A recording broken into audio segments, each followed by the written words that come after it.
Pik.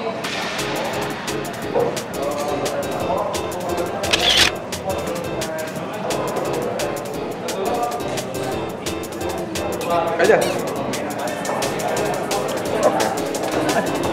Kita sekarang sudah bersama LKC. Hari ini launching video klip LKC Legacy Part 2 yang bertitle Maaf. Doakan bangsa, doakan semuanya bisa, doakan semuanya bisa sukses.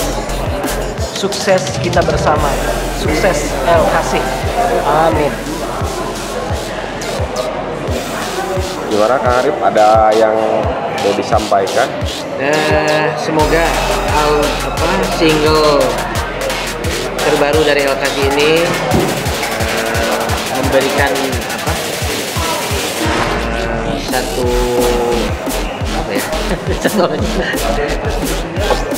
kebaikan lah, kebaikan untuk semuanya, dan bisa menambah dan mewarnai musik Eksistensi permusikan di Indonesia. Amin. Amin. Ya bersatu lagi. Bapak dari mana? Ya, Bapak.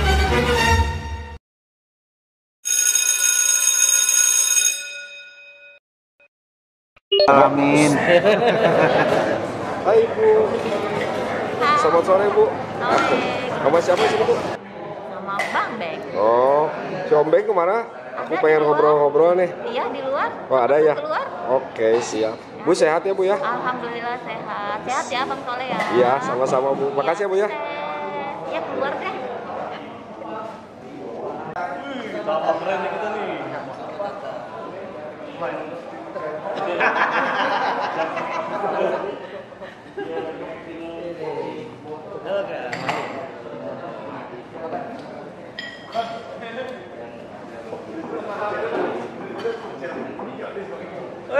Wah kan, si bos.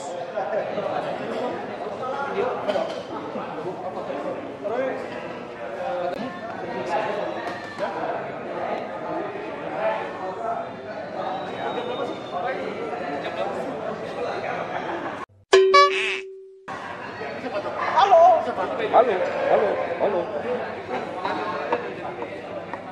Jadi dulu, tanya dulu bisa apa enggak. Dia baru mendarat dan sekarang langsung. Selamat sore Om Beng. Sore. Oh, bisa ceritain sedikit tentang video klip LKC? Bisa ceritain perjalanan kemarin selama bikin video klip? Oke, masalah video klip LKC, saya mau cerita sedikit dari awal. Jadi saya adalah sebelumnya sempat kenal yang namanya Arif, awalnya ya kenal LKC itu karena Arif dulu itu adalah manajer studio Rospek. Nah dari perkenalan saya dengan Arif, dia perdengarkan tuh lagu LKC. Jadi tahun 2007-2008 kalau tidak salah ya. Nah dari situ saya baru tahu ya ada grup band LKC yang cukup eksis, yang banyak digemari oleh kaum muda lah ya di Indonesia, dan cukup booming kalau tidak salah. Nah dari perkenalan itu dengan Arif, lantas orang kedua dari LKC saya kenal Ibnu. Nah dari Ibnu akhirnya saya kenal si Ari. Nah dalam perjalanan kita seringlah diskusi karena kebetulan Rospek itu satu gedung dengan kantor saya. Nah lama tuh kita nggak ketemu, dan kebetulan saya masih keep in touch dengan Ari Bias, El Ari. Nah dia cerita bahwa ada kendala gitu loh di dalam grup LKC. Ya kendalanya adalah personil dari LKC, vokalis dan juga penggagas dari berdirinya LKC kena musibah. Musibahnya yang saya tahu adalah dia kena stroke. 2 kali kena stroke, akhirnya dia dirawat di salah satu panti ya, panti jompo. Nah itu yang membuat saya terenyuh tuh. Akhirnya atas inisiatif Ari dan teman-temannya setelah mereka menjenguk langsung ke Yayasan Panti Jompo melihat si Ibnu, tercetus ide Ari supaya LKC ini bisa booming lagi dan sekaligus juga menjawab pertanyaan dari para fansnya atau Elfriend. Nah dari situ, dari dengar cerita Ari, lantas ya saya bantu karena kebetulan saya di dunia audiovisual ya cukup lama lah ya. Saya bantu untuk pembuatan video klipnya. Nah video klip pertama Kau Tigakan Cinta itu saya melihatnya ada hal yang dalam masalahnya Ibnu itu apa ya, bisa dibilang sesuatu kejadian yang nyata gitu, yang dia nggak sangka-sangka dalam teks dalam syair itu ternyata terjadi di dirinya gitu ya. Kejadian yang cukup dramatis, dia ditinggalkan istrinya dan dalam ketidak berdayaan atau bisa saya bilang mungkin dengan keterbatasan dia saat itu, ya dia butuh perhatian dari teman-temannya. Tujuan Ari itu saya anggap sesuatu yang mulia ya. Ya apa sih yang enggak, sebagai manusia tentu, apalagi teman ya, saya sangat mengenal dia, tentu kita punya rasa untuk bisa saling membantu atau menolong, apalagi dalam hal ini Ibnu butuh support. Nah dari situ akhirnya saya coba pikirin bagaimana merealisasikan video pertama Kau Tigakan Cinta. Nah, dari pemikiran konsep yang sebagian juga masukan dari Ari, akhirnya terciptalah video klip pertama Kau Tigakan Cinta. Ya. Oke, untuk video klip Kau Tigakan Cinta, ini lagu yang cukup booming nih di 2012. Bahkan sering mengisi anak tangga radio di Indonesia, baik di kota Jakarta maupun kota-kota besar lainnya. Nah, menjawab pertanyaan Elfriend itu, maka Ari punya gagasan juga mengaransemen ulang lagu itu, dan saya membantu dalam sisi audiovisual dari syair yang ada. Jadi saya sinergikan itu, imajinasi yang ada dan konsep yang ada saya implementasikan dalam bentuk audiovisual. Jadilah video klip LKC Kau Tigakan Cinta, dan alhamdulillah banyak ternyata sambutan dari para Elfriend maupun beberapa orang-orang yang baru mengenal LKC. Ternyata bagus musiknya, terus aransemennya, segala macamnya lah ya. Kalau dari sisi videonya atau video klipnya, ya itu sih saya cuma bisa bilang diterima oleh masyarakat. Ya artinya kan berguna itu dan punya keistimewaan khusus buat pemirsanya gitu loh. Urusan bagus dan tidak itu saya tidak bisa menilai karya saya sendiri gitu. Nah dari situ, karena akhirnya bangkit lagi lah nama LKC, kemudian Ari dan LKC Band ini tetap mau menghidupkan LKC. Apalagi Arif waktu itu berkeinginan bahwa LKC tetap hidup walaupun Ibnu sudah tidak bisa lagi menyanyi ya, tetapi kan kemampuan lain dia punya, dia bisa menciptakan lagu, menulis lagu, dan bahkan lagu yang sekarang saya buat lagi video klipnya untuk lagu Maaf itu saya kira cukup luar biasa, karena itu juga bagian dari perjalanan hidupnya, perjalanan kisah cinta yang cukup dramatis dari Sarah dan Ibnu, dan itu adalah true story ceritanya. Seperti itulah kurang lebih ya. Nah, kalau setting awal adalah setting sinematografi yang saya mainkan. Artinya bahwa di situ ada lip sync di Kau Tigakan Cintaku, tapi lip sync itu adalah bagian cerita dari LKC itu sendiri, gitu loh, dari cerita Ibnu sendiri, gitu loh. Nah, berbeda dengan video klip Maaf. Setelah LKC bangkit dan LKC dengan sadar bahwa dia butuh ada support nih dari orang lain itu artinya harus ada penyanyi yang mungkin secara warna, secara genre itu pas.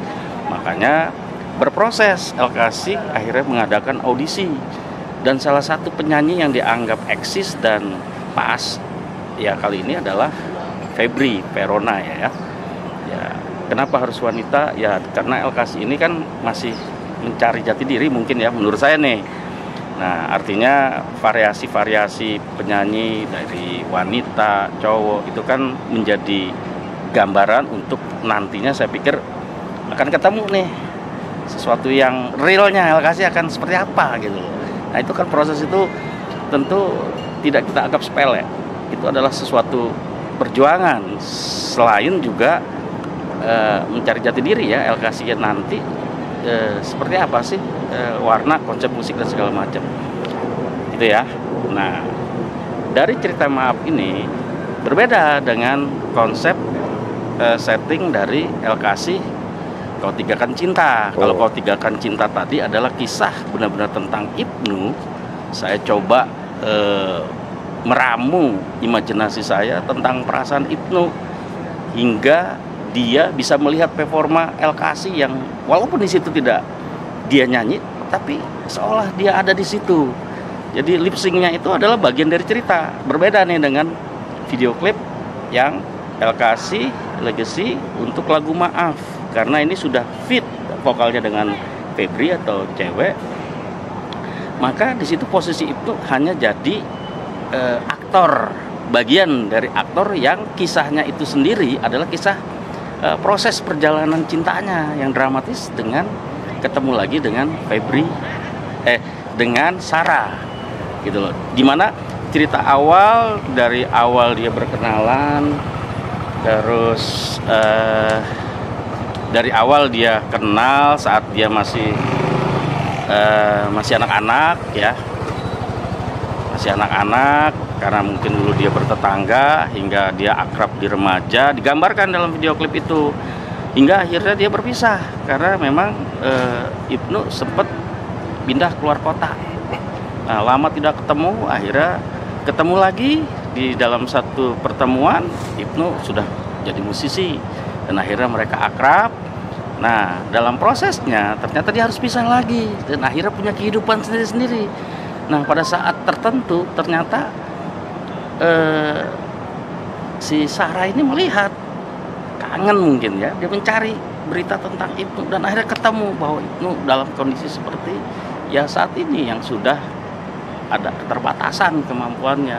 Nah dari situ akhirnya Sarah punya keinginan untuk bisa menemui Ibnu dan ya siapa sangka semuanya itu akhirnya ya saya nggak tahu ya, jodoh kan di tangan Tuhan. Dan ternyata mereka klik kembali dan punya keinginan untuk bisa bersatu, membina hubungan hingga yang lebih serius, mungkin juga married nantinya. Ya intinya keinginan itu tergambar dalam video klip Maaf, dan video klip Maaf dengan judul Maaf ini adalah cerita dari Ibnu menggambarkan sesuatu yang pernah terjadi di dirinya terhadap Sarah dan kesalahan-kesalahan dia terhadap Sarah. Dia ungkapkan di dalam syair itu dan digambarkan dalam visualisasi video klip yang saya buat itu. Itu aja. Itu. Kalau untuk setting video klip yang Kau Tigakan Cinta itu posisinya semua taking shootnya itu di Pusjara, Museum Satria Mandala dan Cafe Genta. Tetapi kalau yang Maaf ya kita mencoba sesuatu karena ada kaitan cerita masa lalu, kaitan perjalanan cinta dan ada sesuatu yang wah gitu kita gambarkan. Nah itu lokasinya kita ambil di Dago, Tahura, Bandung.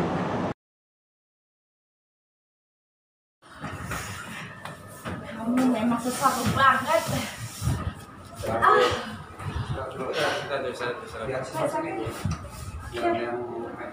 Iya. Iya, oke. Urusin dulu. Oke. Urusin dulu. Oke. Oh, ya tuh. Oh, ya.